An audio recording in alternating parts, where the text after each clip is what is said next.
What up, folks? What's going on? Welcome to the Spun Today Podcast, the podcast that is anchored in writing, but unlimited in scope. I'm your host, Tony Ortiz, and I appreciate you listening. This is episode 146 of the podcast, and in this episode, I have a very special treat for you.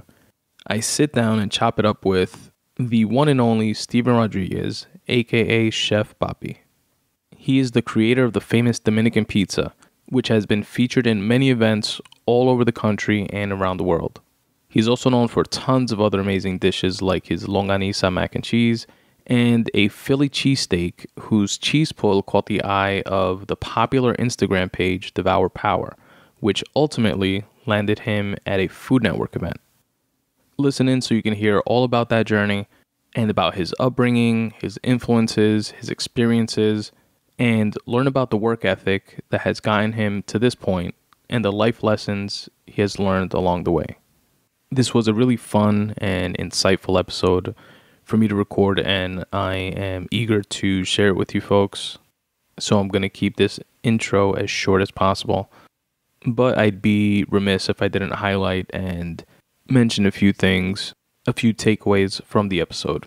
So aside from all the stuff that I mentioned, there's also a lot of stories related to work ethic and dedication and putting in the work to chase down your dreams, which is something that those of you that are listeners of the podcast know that I'm big on. So that's something that definitely resonated with me. We wind up speaking about parenting and our mutual experiences with that. Although Chef Papi is married with 3 kids, my wife and I have 1 son and have our hands full with him. So I can't even wrap my head around the concept of having 3 kids. So kudos to him.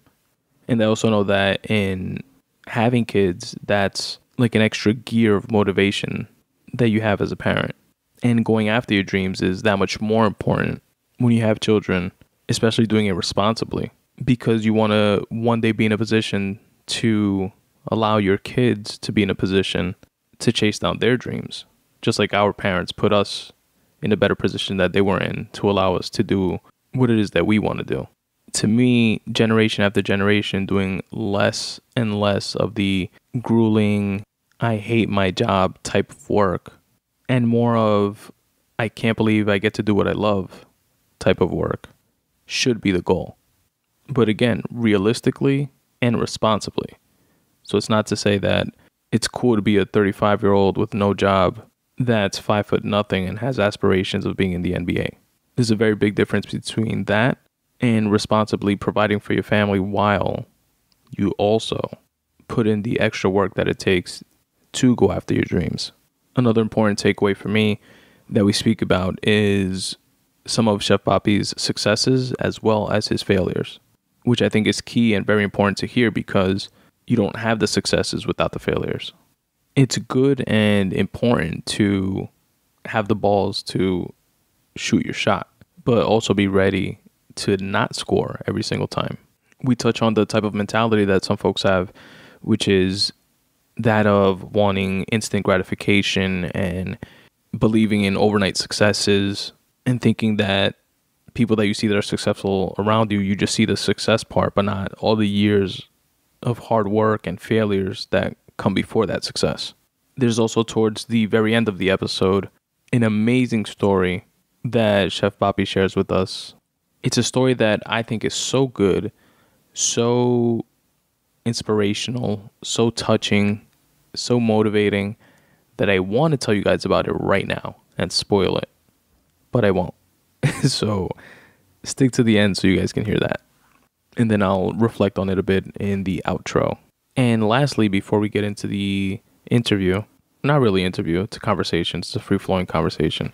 So I don't really like to label them as interviews. But before we get into it, you guys know what I mean. I have another treat for you, which is that this episode has video footage.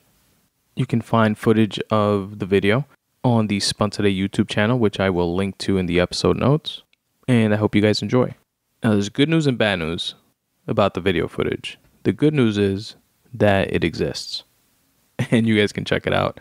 And I will ultimately chop it down from the full interview to smaller, more digestible clips that I'll share also on the YouTube channel and on the Spun Today Instagram page. So it's definitely a plus. But the bad news with the video is that I recorded it with my DSLR camera.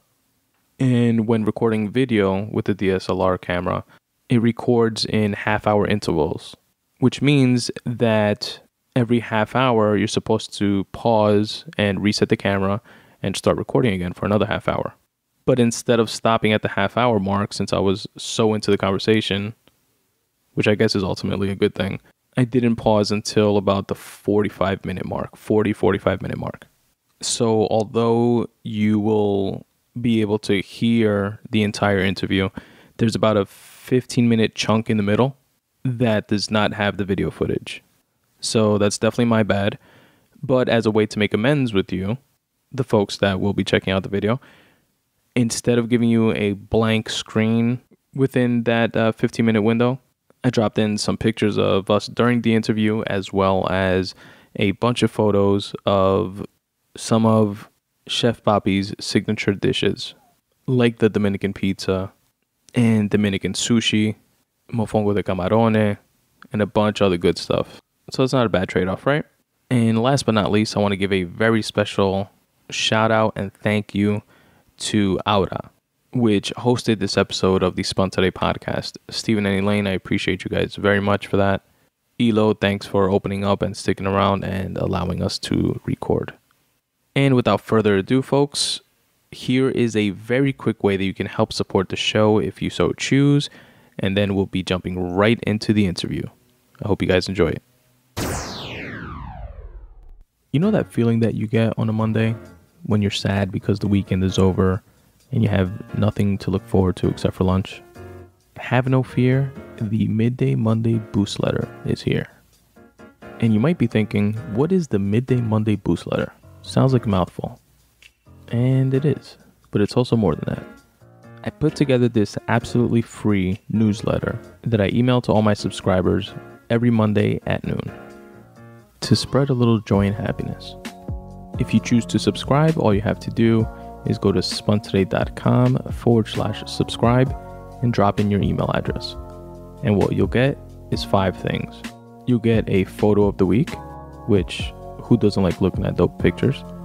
You'll also get a podcast of the week. I listen to dozens and dozens of podcasts every single week from a wide variety of shows, and I cherry pick the very best ones and share them with you as my recommendation for that week.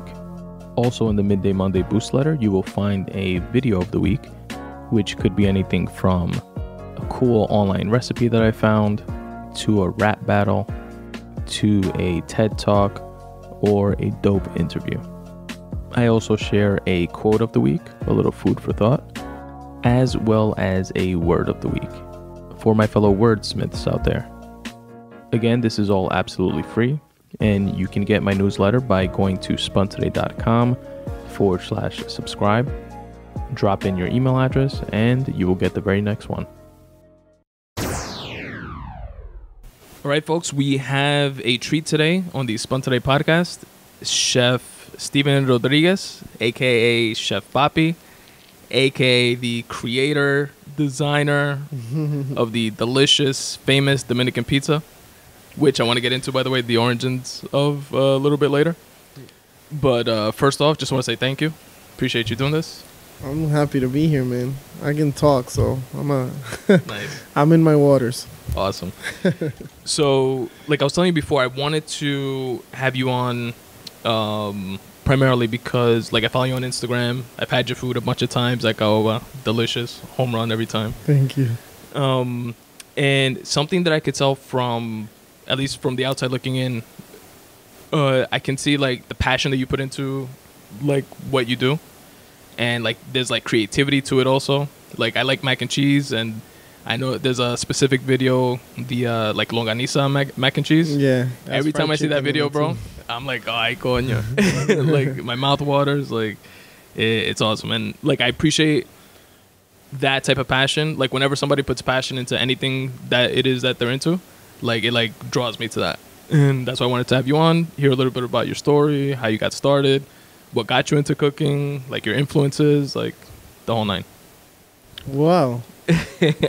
So I kind of, so I'm Dominican, and I come from a very Dominican family that was um very reserved. Like, they would go to church every Sunday. They were like, we were like on lockdown growing up. You know what I'm saying? Like, these, like, my parents are the type of people, like, they would watch the 6 o'clock news, the 11 o'clock news. Ay, mira lo que pasó. No se puede salir. Exacto. Yeah. So My parents it was were the like, same you know, way. the world was like, it was like dangerous, you know. Yeah. So You were born here or in DR? I was actually born here. I was born in Cool. Queens.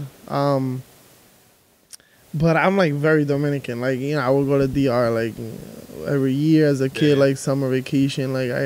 My mom is from Jarabacoa, so we would spend most of our time there.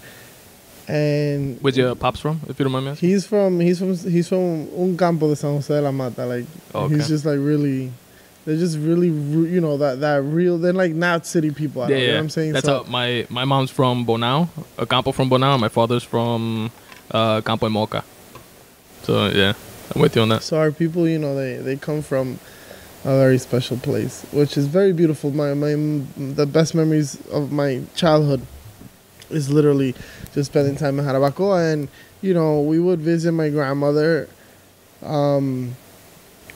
like elsewhere. You know, we had family like basically everywhere, and I grew up in like, I remember like we were gonna have chicken for lunch, and I remember like watching my grandfather like grab a chicken by the neck and like, yo, this is the one we're eating, you know. So like, I grew up on that real criollo Dominican stuff flavor, you know, and all my uncles, they all had like bodegas and stuff here, like. So I grew up in that ambiance, you know. My dad had a restaurant when I was like in high school. And that was like really when it all started for me. Like, that on my drive here, actually, I drove right in front of that Yeah. place, which is so weird because the GPS never takes me here through there. And I drove right in front of that place, La Flor de Paraíso. It's on Myrtle and Cornelia. Nice. That used to belong to my dad like over 15 years ago. And that's where I like learned. That's where I made my first mofongo. You know what I'm saying? That's where I learned how to Wow. like make my first like anything. And I was just always, my parents have always been very very, you know, very hospitable people. Like, they love entertaining. They we've always had like huge barbecues at my house growing up and stuff. So like, just making people feel comfortable has always been like me. Regardless what I've done before, actually, like, just not giving a shit about what people think about me, and actually just becoming a chef, and, you know, living life on my own dime. Like, it wasn't until like I let go of that, and just really started doing this, that I learned that I was like, you know, I'm just being myself. I'm just, you know, me being a chef. I'm just being me. I'm just literally doing what I enjoy doing. You know, I love people. I love people. I love watching people eat and drink and feel good and enjoy what they're consuming, and talk Definitely. about it. Wow, this shit's amazing. That shit makes me feel good. So It must be like empowering, kind of also, right? Like it's just more like reassuring. Like, you know, a lot of people, you know, they either do stuff or they don't do stuff according to like how confident they are. True. And, you know, the only way for you to actually build like self-confidence is to actually be confident.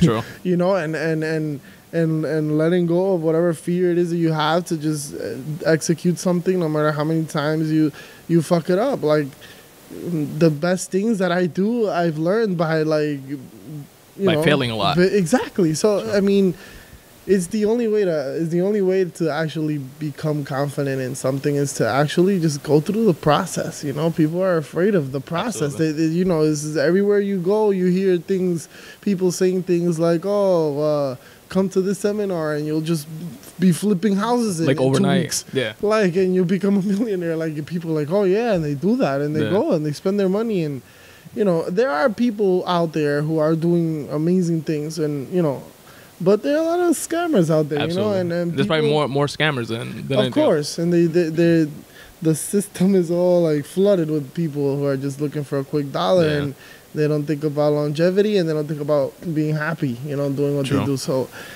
I'm just having fun, man. For me, that's a rule of thumb, which is if something it comes along too easily, like it's usually not the right way to go. Exactly. Like the path, and it's not necessarily that you have to seek out, the path that's hardest or anything like that. But I feel, for me personally, that I want to earn whatever I get. That I want to like go through a process. If I want to learn podcasting, I started over 5 years ago.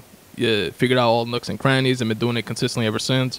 With writing, same thing. I put out a couple books and like I learned the craft. I like read and I listen to other writers and like I want to like dig into it, and I don't want to be like that overnight success that is not gonna know how to handle that success, because you figure that out, I believe, like through going through the stages and going through the process and the experience that you get from doing that. You know what I mean? Yeah, So. And sometimes in the process, you might find an opportunity to take a shortcut, and you actually go for it.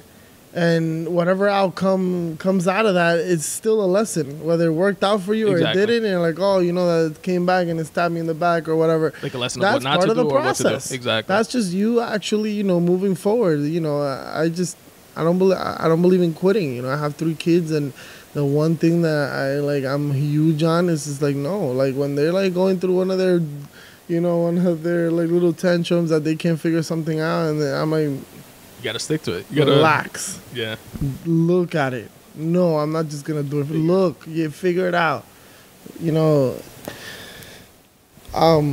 There's a lot that I didn't get, because of the generational differences, True. between my parents, where they grew up and how they grew up and the way they raised me and like now the era was 2020, the era we live in, and then me having Everything is kids for handed. myself and Yeah. how different things are. Like, when I was in high school, like it was like, yo, call me after 9 o'clock, bro, because The minutes are free nights and weekends. Exactly, Hell bro, yeah. get out of here. Like, I ain't paying for no text message, so it's like it was either that or like MySpace. You know? Yeah, absolutely. So it's like very different now, like my kids, bro, they'll take my phone and then they'll FaceTime me. My 2-year-old knows how to FaceTime me, Yeah. bro. Like, That's so scary, right? yeah, it's crazy. My son is 1.5, a little more than 1.5. He's 19 months now, and he'll take the phone, like he knows how to press the YouTube app. When there's a commercial, he knows how to press skip, and I'm like, yo. And they make these devices like so They're addictive. gangster, bro. It's you know sick. what's interesting about that? Do you know how, like, this, I read into the smallest things, like a 1-year-old, a 2-year-old does not have 15 seconds of patience to watch a commercial before whatever they want to watch actually starts. Wow. That says a lot, right? That's About nuts. like the Yeah. way we live our lives. You know what I'm saying? Everything's like, go. Like I want it Yeah, now. you know? Like you want instant gratification with like everything. That's what I'm saying. People are afraid of the process, man. Yeah. There's no like patience. There's no like critical thinking anymore. There's no questioning facts. People just turn on the TV or they go on Facebook or whatever, and they read the first thing that they see, and they don't even finish reading it by the time they're like going around like And trying to somebody tell else. that story to someone else, and they're fucking up that story, and it's probably like a bullshit story to Exactly. start with, and it's just like, Jesus Christ, people actually spend their time doing a lot of dumb shit, like Something that's telling that what you said, which I think speaks to our generation, like in terms of like responsibility, because we're like that bridge between our parents, which were probably like OD the other way and strict, they no salga de la casa. que no mami, And no se preocupe, eso está Ajá. bien, ya yo lo chequeé en Google. But we're the bridge between them and then the new generation that it's like the exact opposite, that they want everything easy, everything now, and we're like the in between that we have to like try to like give them a little bit of our parents and but also let them be a little bit of them, you know what I mean, and kind of like find like a happy medium. I just think in it's between. like a bunch of like just failed parenting that wasn't really necessarily their fault. Like, you know what I'm saying? Like sometimes they didn't know any better. Sometimes you want to like blame like your upbringing or whatever, but at the same time, it's just like, they're doing what they knew best. You know what I'm saying? They're living by their instincts. Like Absolutely. they're trying to protect you or give you or set you up for whatever. I mean, there are a lot of shitty parents, but there are a lot of good parents that failed at parenting because they just didn't know better. You know what I'm saying? And it's just like, you gotta cut them a break too. Yeah, you know, you gotta like just really just analyze things. Like, okay, why am I like this? You know, like what you know, and just like go to the root of it. And if you know if there's someone you need to have that conversation with, like, you know, and work have that conversation and get on with your life. You know what I'm saying? Like, because you know, time is running out. Look at Kobe Bryant, 41 years old, just when he's like beginning to like enjoy his life. He worked his ass off his entire life. Yeah. And then he just retired. Like he just retired. Come on. It hasn't been more than like how many years he retired? Handful of years. I think 2016, 17 maybe. Yeah, he just retired, you know, and it's like shit, man. That's that dude, when I saw that video of his helicopter going spinning down around. Dude, when I actually saw it go up in flames, dude, like I felt like someone kicked me in the chest, dude. Like that was honestly, and I've never like even been to a basketball game to actually see him play. Like, you know, I admired him for, you know, he was such a great person. His like work ethic, dedication, stuff like that. He was amazing, you know. But like when he was 17 years old, I saw this video. He was 17 years old, like talking to some high school kids, and he was just like, he's always been that amazing of a person. And I saw that video, dude, and that shit, my stomach hurt. My stomach hurt, bro. The episode I did last week actually was dedicated strictly to Kobe because he was like my favorite player. I saw him play once when he was on his like final season, and I saw him play at the Barclays, and like I followed his career afterwards. He started like a company called, if anybody wants to listen to episode 145, like I really got into like the details of it. Okay. But he started a production company called Granity Studios. The goal was to teach children work ethic and discipline through sports. And he wanted to do that like mainly like for his daughters, and he was the coach of his daughter's basketball team, which is where they were on their way to his daughter's game that day on the helicopter. And he put out like 3 books, best-selling books that were aimed for children. He started a podcast called The Punies, like also like trying to like teach that. And it was so sad. Steven actually was the one that called me. He was like, yo, did you hear the news about Kobe? Like when it happened? And bro, I was fucking heartbroken. That was the worst. So sad. But yeah, it speaks to definitely do, like you said, do what you need to do while you're here. Yeah. And have the conversations you need to have. And you don't want to look back on life and just have it like full of regret. Right? Not at all, man. I mean, it's just not worth it. You just don't know when your time is, man. True. Like, you just don't know. So tell me more about, you said your dad's restaurant, that's when you first made the mofongo? Was that your first time cooking? Because that's a question that was really when I actually I actually fell in love with like food. Tell me, was it just the experience of like, how old were you when you used to go? I mean, I was a freshman in high school, so... Did you like work there after school? Yeah. I would every day. Well, not every day, but on the weekends and like every Tuesday. I was like there like 3 or 4 days of the week, like consistently. And I was literally like, I was never the type of person like, oh, this is my dad's restaurant, so I'm like de cara hediondo. Like, nah, bro. Like dude, if I had to clean the bathroom, I would clean the bathroom. Yeah. I started like literally peeling plátanos with 2 Mexican guys. I remember their names, Raúl and the other guy was Roberto. Well, we would call him Beto. Nice. I still remember their names. I don't know where they are in the world. I still remember those guys. You know, I learned how to like peel plátanos and yuca and season meat and clean shrimp and just prep basically prep everything. In the kitchen. And so then, like, eventually, so the way it worked was the kitchen was tiny. It was upstairs. And the prep area was downstairs in the basement. So whenever these guys needed anything, they would just yell, like, necesitamos plátano, or necesitamos whatever, camarones. Like, we had to, like, one of us would, like, go take it. And I started being the guy, like, whenever they would ask for, like, no, I got it. And I would always take the stuff upstairs to the kitchen because I just I love the scene in there. Like, whenever I would bring them something that they were missing, and it was, like, during rush hour, and they're, like, yelling at each other and cursing at each other, and flames going up in the air, and it's just plating stuff and ringing the bell and, like, get the shit out of here. Like organized chaos, right? Yeah, it was I don't know what it was about that. I just loved it. Nice. So then every time I would make one of those runs, I would, like, help out the dishwasher a little bit. You know, like do what you can to try to stick around. The dishwasher was the place was so small that the dishwasher had, like, his own, like, little stove, and the place used to sell so much rice and beans, bro, that they literally had, like, a huge pot of white rice and a huge pot of, like, yellow rice and a huge pot of moro and a huge pot of just beans going the whole day. Damn. So, like, they would, like, bring one down and, you know, bring it out to the front, and they would have to put another one to get through the day. Like, that's how it was. It was so busy. It was one of the busiest restaurants ever. And so I was there, bro. You know what I'm saying? And I learned how to, like, you know, make all that stuff, you know?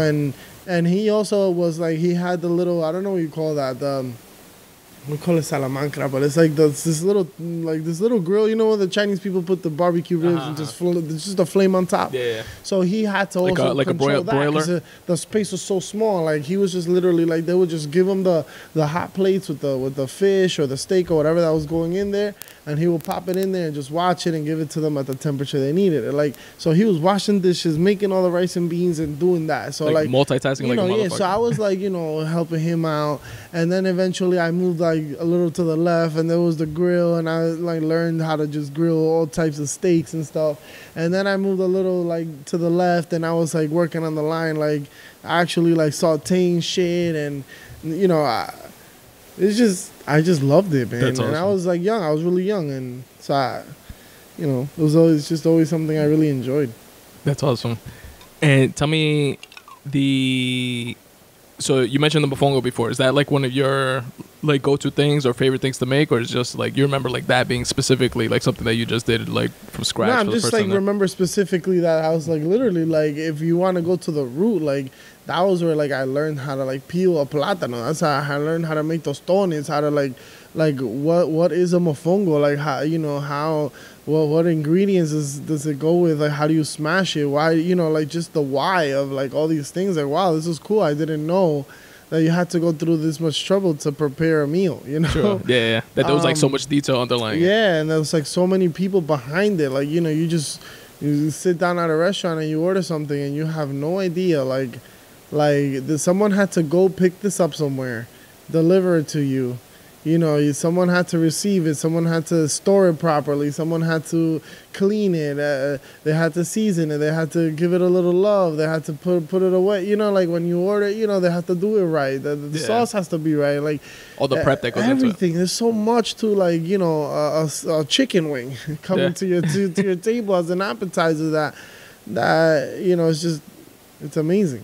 And stuff like that is, like, lost sometimes now because we're, like we were speaking about before, just the culture of getting everything, like, immediately.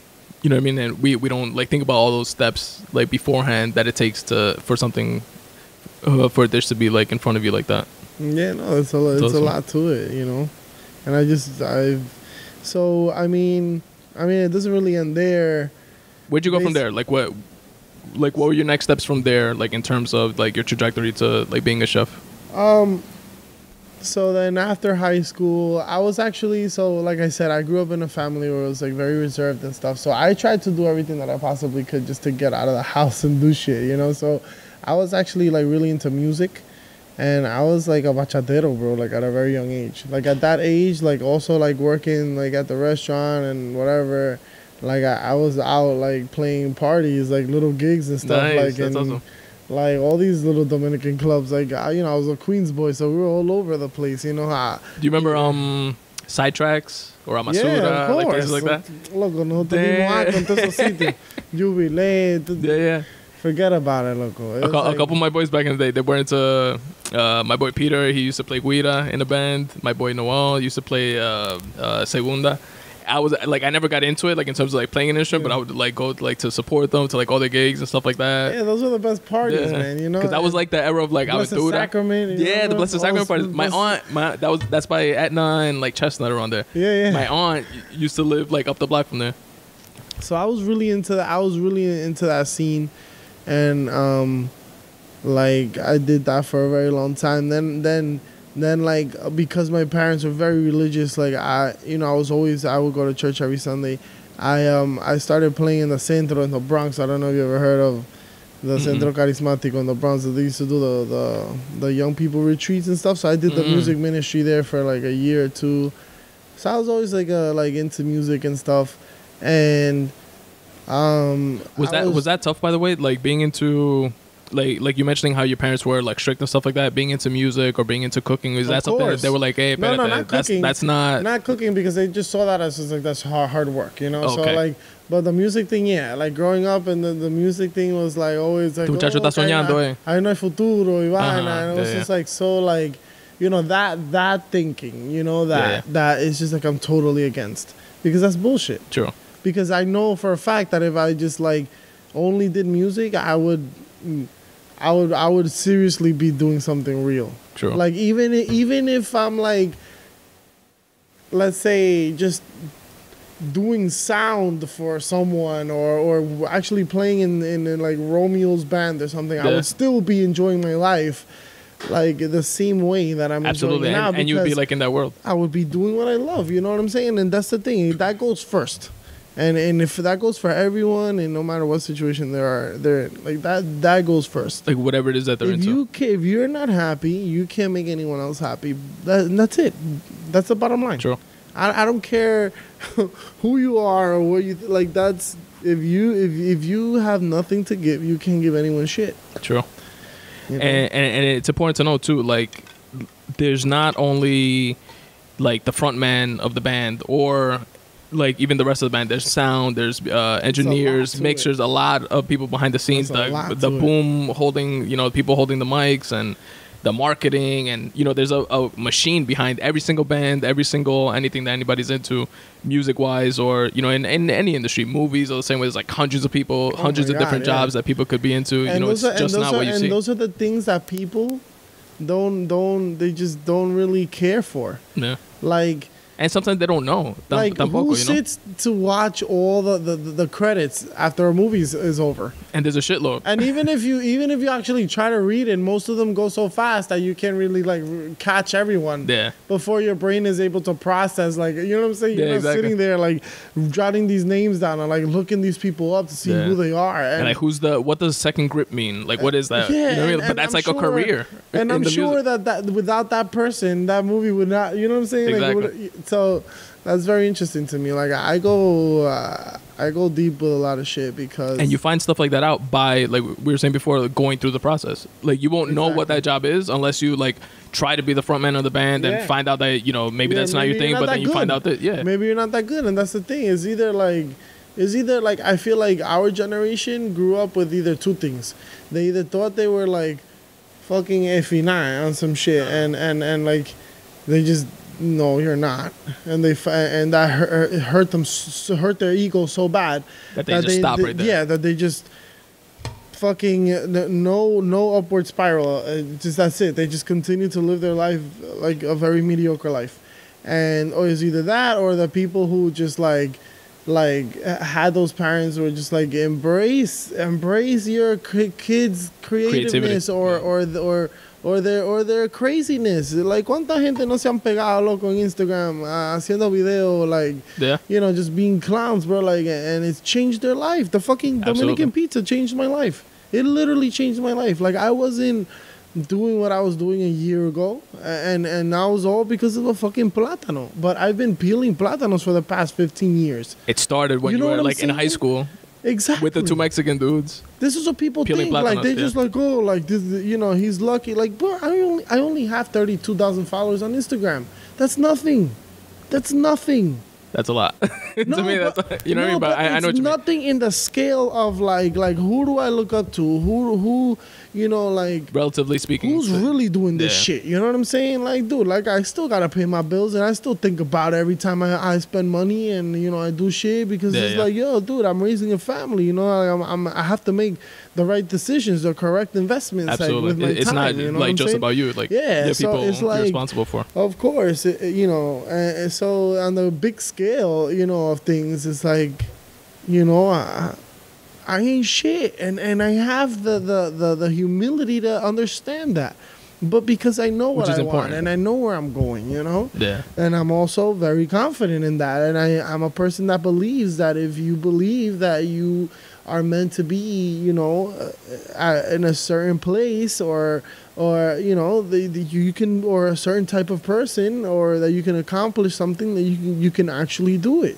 Absolutely. If you go through the process. And if you're willing to put in the work. And of course. But that's part of the process. Yeah. Because you're in the process, and then like, oh shit, I got to do this myself. Yeah.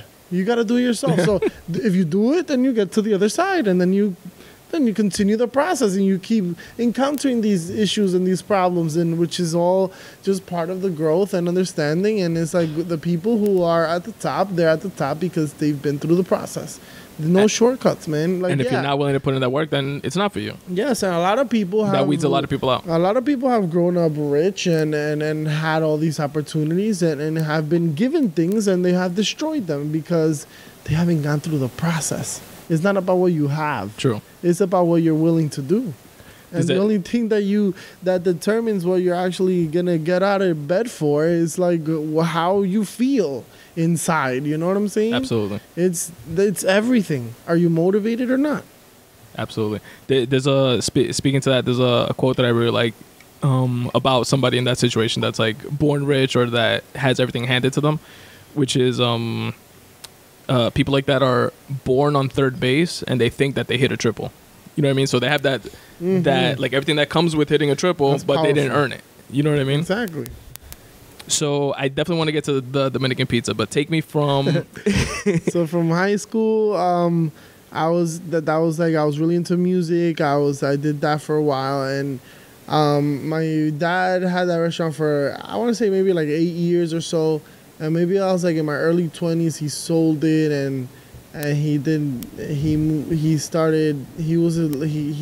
bought this like little supermarket in Brooklyn, and I was helping him run the store for a little while, and eventually, like, you know, he's like, you know, he wants to retire and stuff. My dad is not like a young dad. Like, he had me, like, my brother's 8 years older than me. My sister's like 11 years older than me. Like, I'm the youngest of three. Okay. So my dad, I think he's like probably like 70 already. So my dad's 79 now. He had me like really late also. Yeah. So, you know, he's like, oh, you know, we're retiring and stuff, and like, so I basically was like running that store for a while, and I got this idea of like, you know, really, really like, I saw the need for people who like wanted food, you know, like we had schools in the area, and like lunchtime we had like a little steam table, like a little steam table, like 6 feet, and like, you know, and we would sell out of like rice and beans, and you know, we were busy with the sandwiches, and it was small. We only had like one machine and blah blah, and it was like, I saw a lot of potential in the business to like really make this like cater to that food that spot. community. You know what I'm saying? So I did, and I was really into this show called Bar Rescue. I don't know if you ever saw it with John Taffer. No, I haven't. It was Is that the one that he goes into like a shitty bar and like fixes it up? Yeah, like they were renovating in a couple days and trained the staff and blah blah. And they would really go to the root of the problems of like the families that were running it or whatever, and like why they were failing and all this stuff. And it was like mostly staged. But have you ever seen The Prophet? No, but like it's like that type of show. Yeah, it's the same thing basically. Okay. But this guy was like very straightforward. Like, this is what it is. You know what I'm saying? You're walking by this problem every day and you're ignoring it. This is what it is. You know what I'm saying? Like, I don't want to hear it. He hit the problem like head on. So, you know, I was seeing all these like loopholes in management and like just the way that our parents, spoke to people, or how they felt it was like okay to address people, and like just like I just saw a lot of things that were just like this is wrong. This shouldn't be like this. Like, so I got a little leeway and a little like freedom to like run the business, and I made all the investments to like make this happen. So like we expanded the deli and with the steam table were like maybe like 3 times the size, and so I started tapping into catering. Like I built an app, I built a website. Like all of this costs a lot of money, obviously. But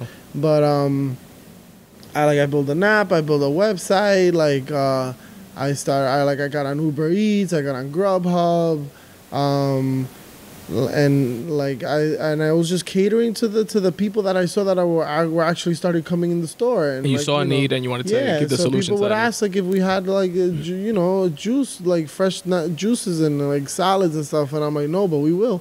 Like I listened to the customer and I made it happen, and we started selling a bunch of salads and juice bars, and like I literally tripled the sales of the business. Wow. And like I figured oh wow, this is cool. It worked. Like, I had an idea. I put it in play, and I tried a lot of things before it actually got to that point, but I went through a whole process of like trying things that weren't working out, and I was like, oh, maybe this, maybe that, and eventually I figured it out. Do you remember any of those? Like something like which one of those things that you tried? Yeah, like for example, I got these huge chalkboards. I personalized this menu with really cool names, like for sandwiches and so stuff. People were like, "What the fuck is that?" Yeah, and it was like, "Wow!" Like I must try this, and I put those chalkboards on the board on the wall, and I just figured that just because those chalkboards were there, people were just gonna come in and just order these things, and they weren't. True. So that was one of the things where I was just like, why isn't this working?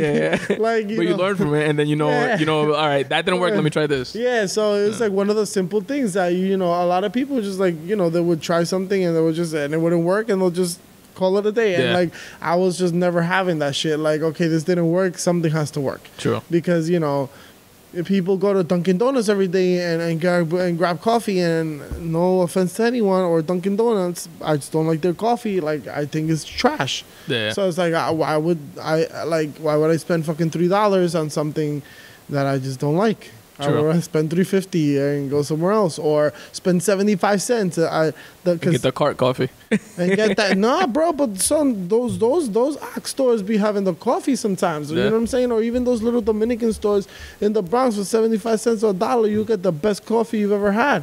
It's just like, without the gimmick. Yeah, right? Exactly. Yeah. So.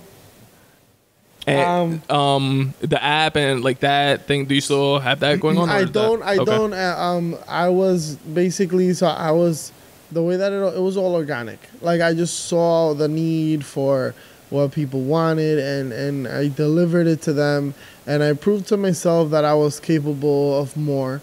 And I was really into branding, and I was like, you know what, like, I have to brand this because it's people, they're drawn to like brands. They're drawn to things that look, like they're put together nicely. So I was stuck, like, well, what am I going to name this business? And my wife at the time was like, well, my wife now, but at the time my wife was like, well, what do they call you at work? Like she was trying to help me figure out, like, what are we going to brand this thing?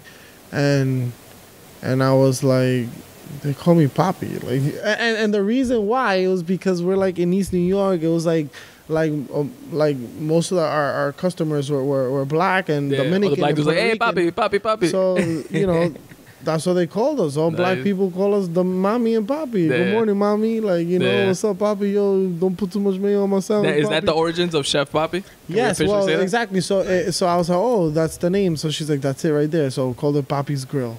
So that's what it was. And it was like a buzz. It really it was doing really well. And then from there I went to Caoba, and I never changed my Instagram name. It was like NYC Poppies because that the name Papi's girl. Oh, okay. And I left it like that for a little while, and like when I was doing the tasting for caoba,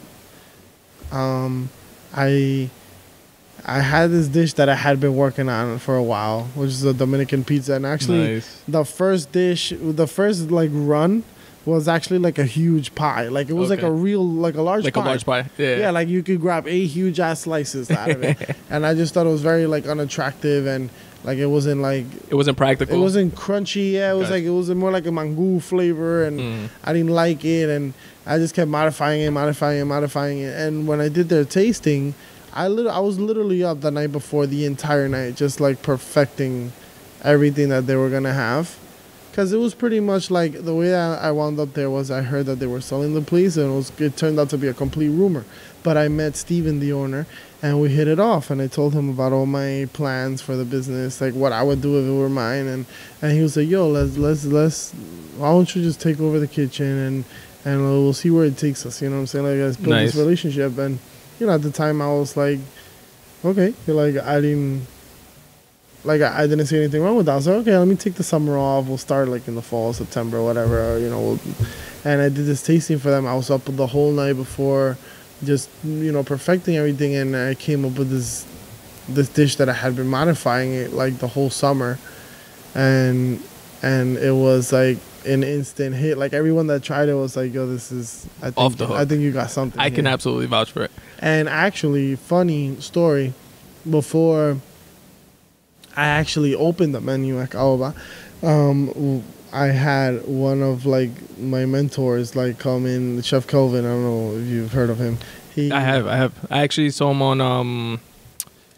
He was on a podcast recently, Earn Your Leisure podcast with those guys. Yes. I saw that episode. It was dope. He's a very modest guy, but he's A-Rod and J-Lo's personal chef. Yeah. He has a very long trajectory and a great reputation.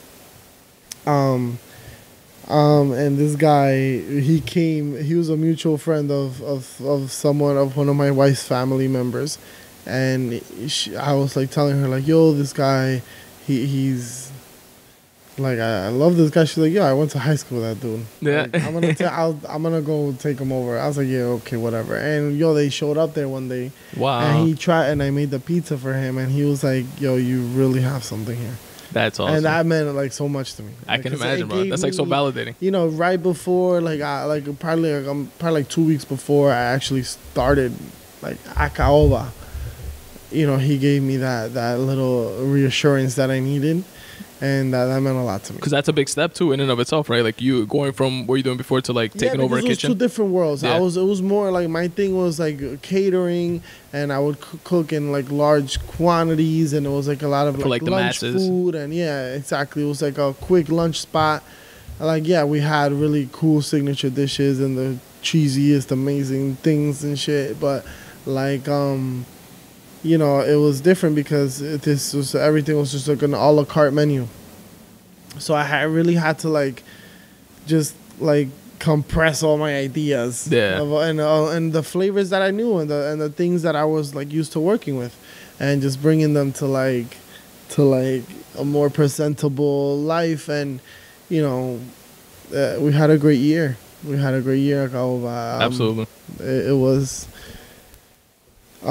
We had a lot of success there with the menu and stuff. Tell me, before you actually, when did you get the idea for the Dominican pizza? Because like you said, you started first like with the large pie, but before you even tried that large pie, like were you just like chilling one day like Platanos pizza, let me mash them together.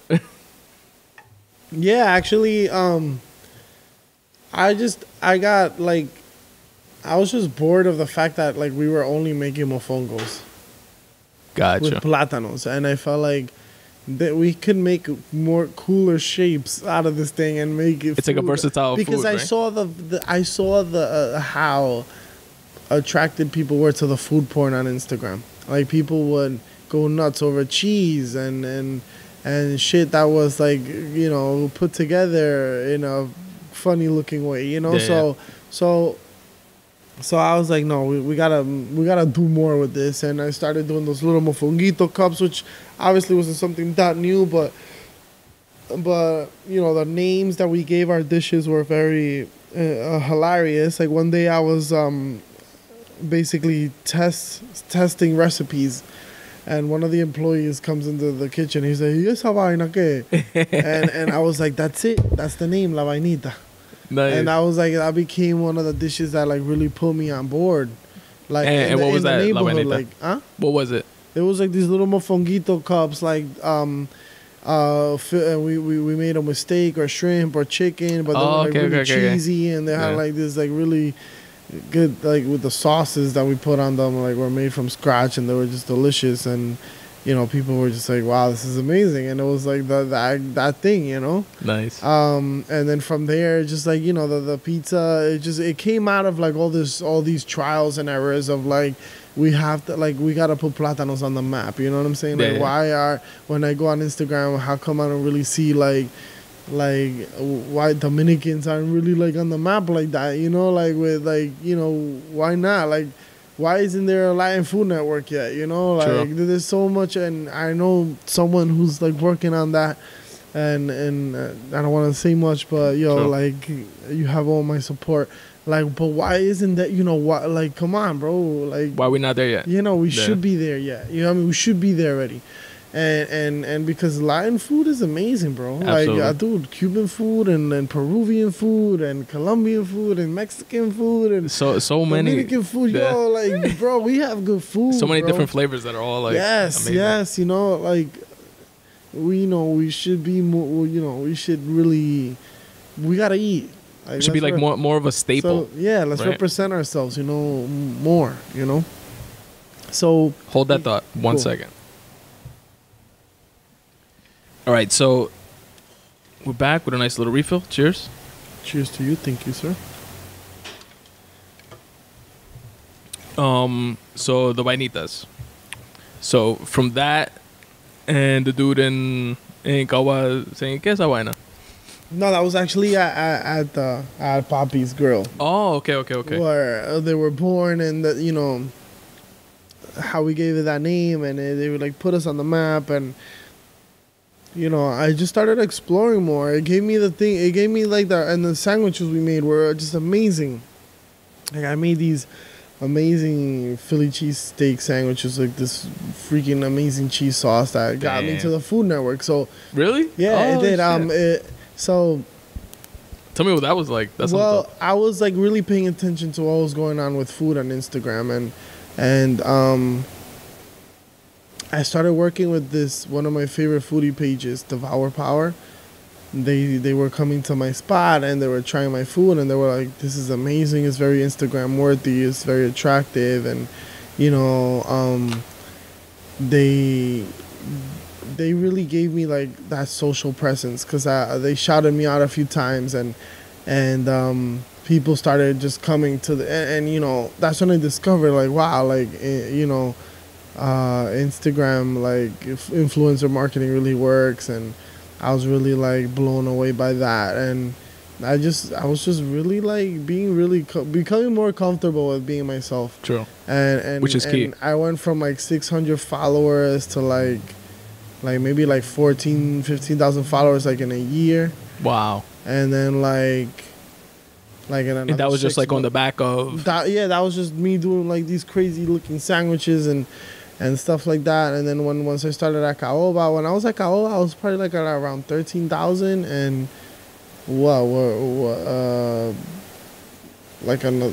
I'm at 32 now. Like, that all happened like in a year and a half. Yeah. Wow. That growth. The Dominican pizza was like a sensation. Like, people were just like, holy shit, that's so cool. And it took me to do shows in DR. It took me to do shows like, you know, like different parts of the country. I just came from a trip from Paris, and someone DM'd me like, oh my God, I love your food. I live in Paris. Like, I'm a chef at a restaurant. You should come here and have my food. And I was like, yo, it was just amazing how Instagram has literally changed my life, and the Dominican pizza has literally changed my life. It's just giving me opportunities to meet a bunch of people like from all over the world. Yeah, and it's like the reach is allowed me to travel more and just do more, and And yeah, these influencers, they did an event with the New York City Wine and Food Festival in New York, and I was invited to come and do my like famous Philly cheesesteak sandwiches with the cheese sauce. And so that night I was shouted out on the Food Network, and I did the New York City Wine and Food Festival, and which is I have a very interesting story about. Tell me. I'm gonna say it at the end To like close it out, just as an example, just so people could take it, with them, So whatever.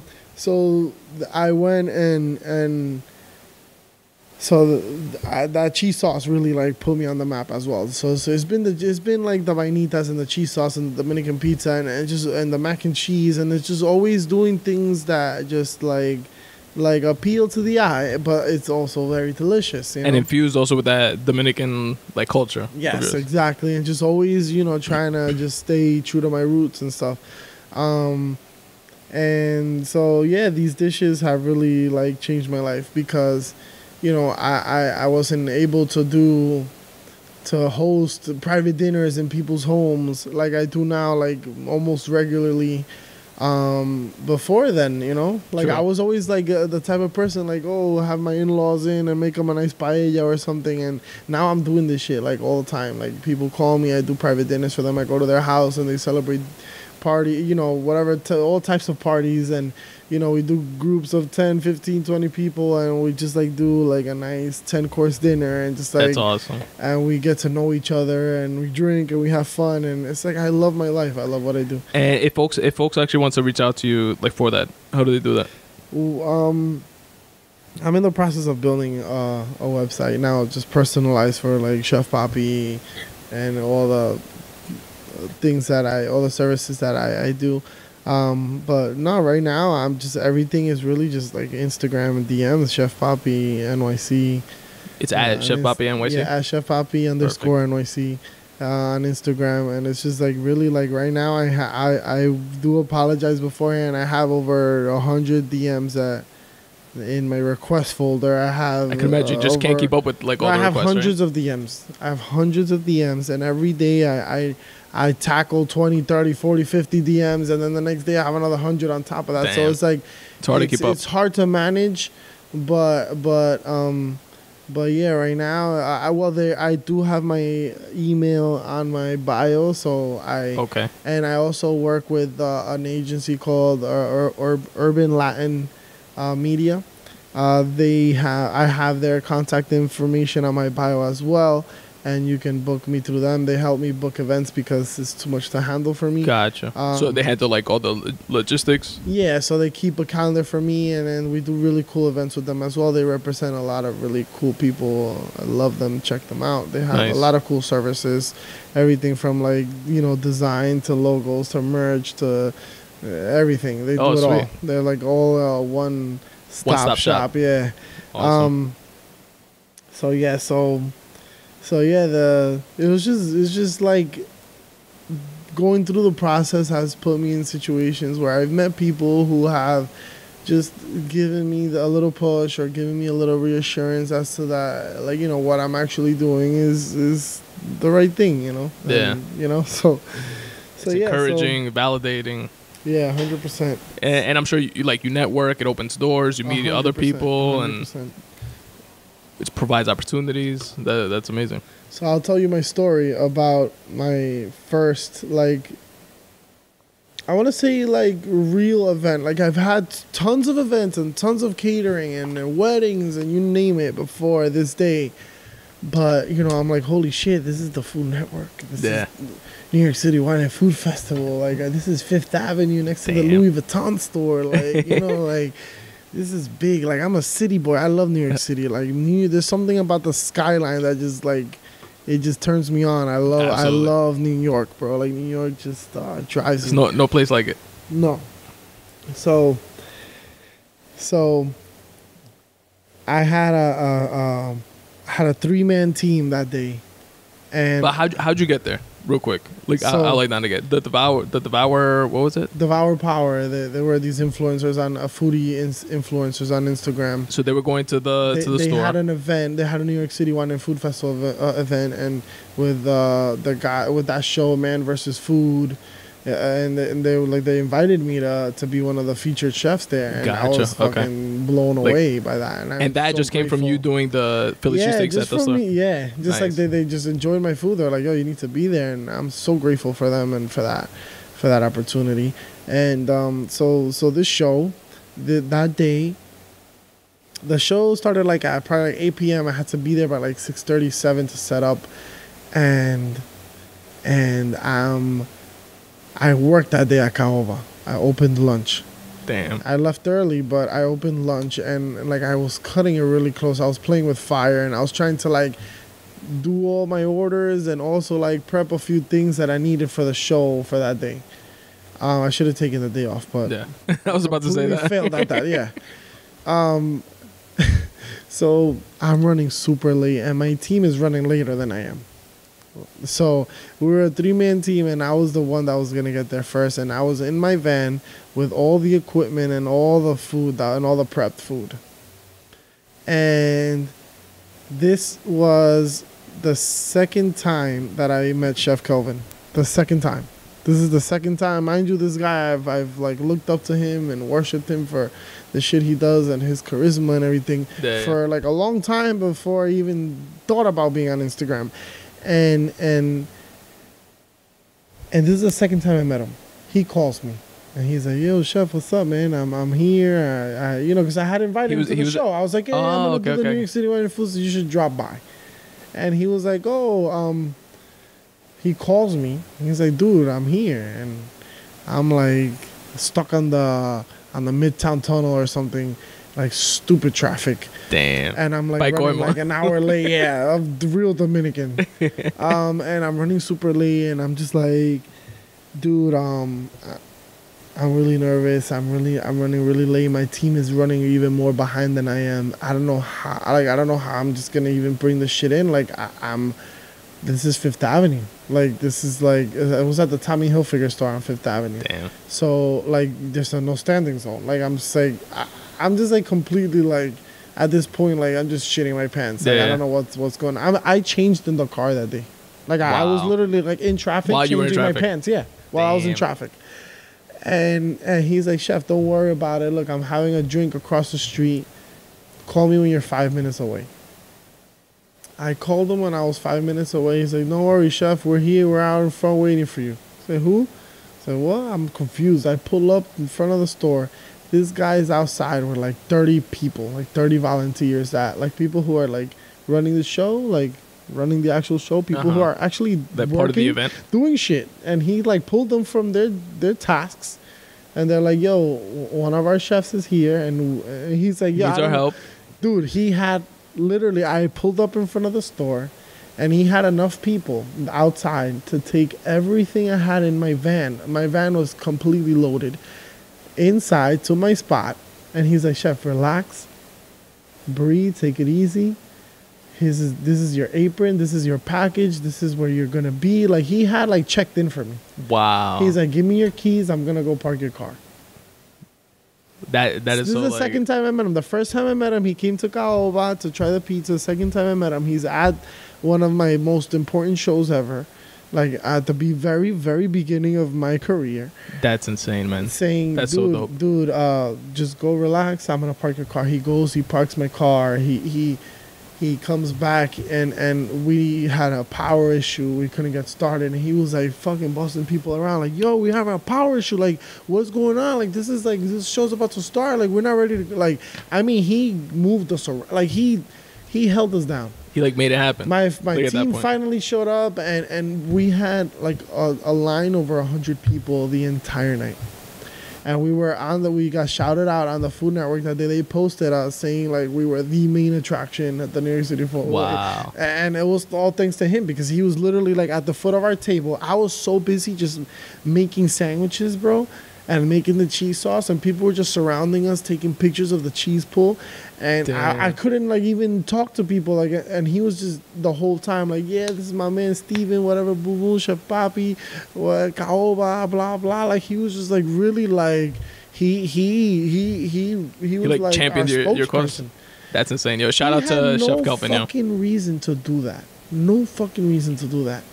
And excuse me, I curse a lot. No, I'm the same way. That you know that said, like, dude, that was another event in my life that I will never forget, because I'm just like, this dude had no reason to do that. Like no rhyme or reason. He has such a busy schedule. He had no reason to be there to help me out. It was my fault I was late. You know what I'm saying? It was my fault, like, my team was late. Yeah. It was my I see it that way. Anything that has my name on it, it goes wrong, even if it was like it wasn't me that, you know what I'm saying? You're going to hold yourself responsible. Yeah. I hold myself accountable for anything that has my name tied to it. So you know, to me, I'm like, you know, this is the second time I met the dude. And it just said... And he's going so above and beyond. Says so much about, like, just like, you know... What are we really doing? You know what I'm saying? What are our goals, and what are we doing to, like, help other people? Like, you know, there's a lot of people that believe in that. Like, you know, if you just always do well, but to you know, to other people, someone will always have your back. Comes back to you. You know what I'm saying? Someone will always have your back, because, you know, essentially that's what life is for. Like, and right now is like, I live my life for my family. Like, yes, I enjoy what I do, but, like, everything that I do, I think about, like, how is this gonna benefit my kid? You know, how is my kid gonna learn from this? How is he gonna, you know, grow up with? And I guess, like, I'm being a little selfish. Like, I'm trying to set up a little shortcut for them. Like, I said, like, no, this is, you don't have to find out the hardest way ever, but this is what I went through, you know, and just like learn from my mistakes. Exactly. I just feel like just sharing stories and experiences like this, you know, this I love that you do this podcast, because you're sharing other people's stories with everyone that listens to the podcast. Absolutely.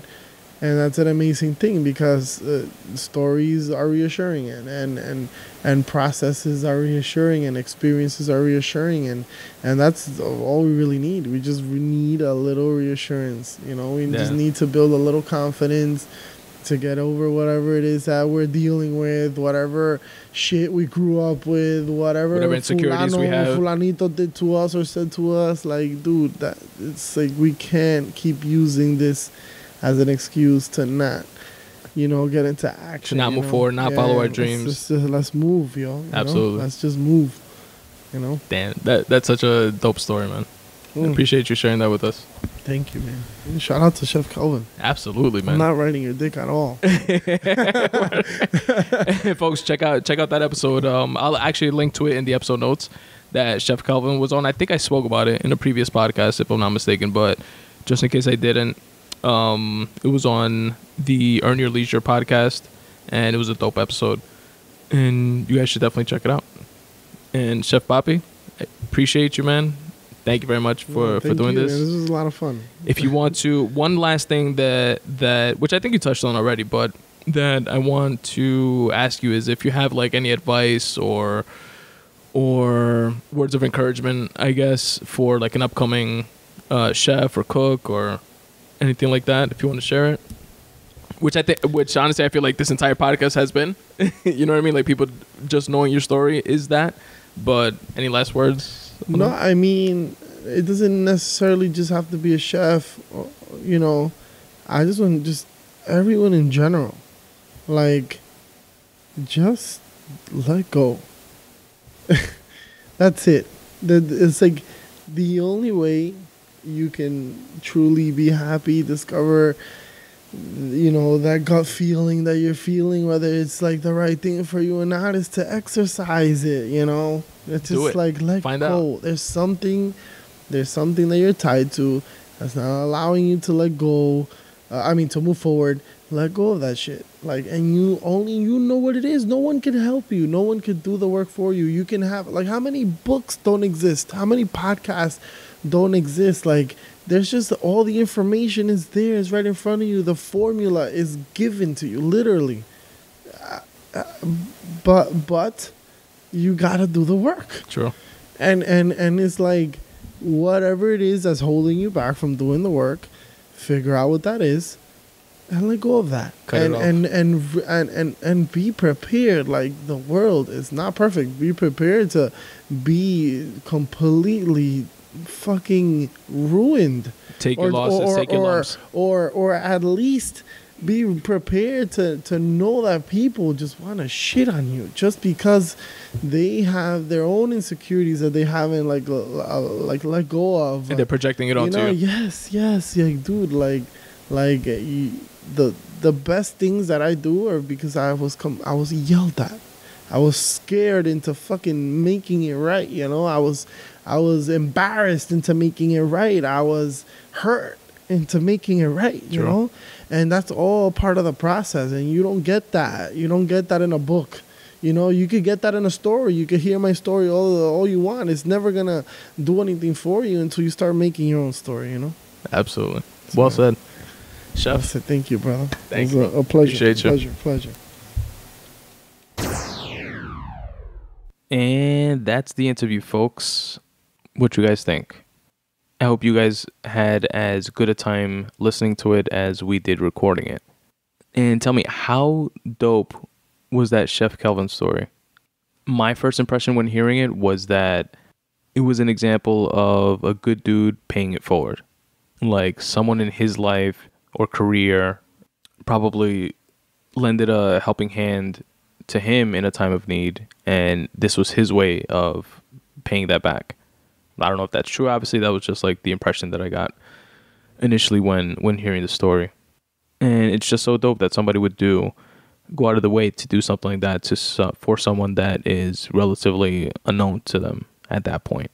So shout out to Chef Kelvin for real. And I'll link to the episode of the Earn Your Leisure podcast that I mentioned during the episode that I saw Chef Kelvin on. It's a really good episode. And shout out to Rashad and Troy, which are the hosts of the Earn Your Leisure podcast, which is a dope show that you guys should check out. It's a business podcast, and they usually interview entrepreneurs like Chef Kelvin or real estate investors and folks from different businesses as well. So definitely check them out. And I'll leave you guys with this. Something else that that story reminded me of is a concept that I first learned of through Elliot Hulse. And it's a concept of there being 3 different types of people in the world. It's something that resonated with me to the point that I have it in the acknowledgement section broken down in both of my books. And the gist of it is that every person that you encounter in life will fall into one of these 3 categories. There are people that are mirrors, and those are folks that will show you a reflection of yourself, whether it be positive or negative. So they'll reflect things back to you, which are traits that if you look inward, you realize are within you. And then you do what you will with that information, whether you decide to work on those negatives to get rid of them or work on those positives to increase those positive attributes. So that type of person in your life is a mirror. Then you have the second type of person, which is a crystal ball. And these are people that are in your life, and through them, you can see what you could become. And again, it could be positive or negative. For example, there's a saying in DR that says, El que anda con cojo al año cojea. And if you apply that to the people around you, this crystal ball concept, you can hone in on the folks in your life that are negative and bring you down, and that you'll ultimately become by continuing to surround yourself with them. And conversely, hone in on the folks that are positive influences in your life and bring out the best in you and are motivating and keep it pushing, and you will do the same. Now, nobody's perfect, obviously, and most of us probably have a combination of both of these different types of folks, positive and negative, in our lives. But hopefully you can use that crystal ball concept to help navigate those relationships wisely. And lastly, the last type of person in this concept of 3 different types of people in the world that the story that Chef Papi shared about Chef Kelvin reminded me of are angels.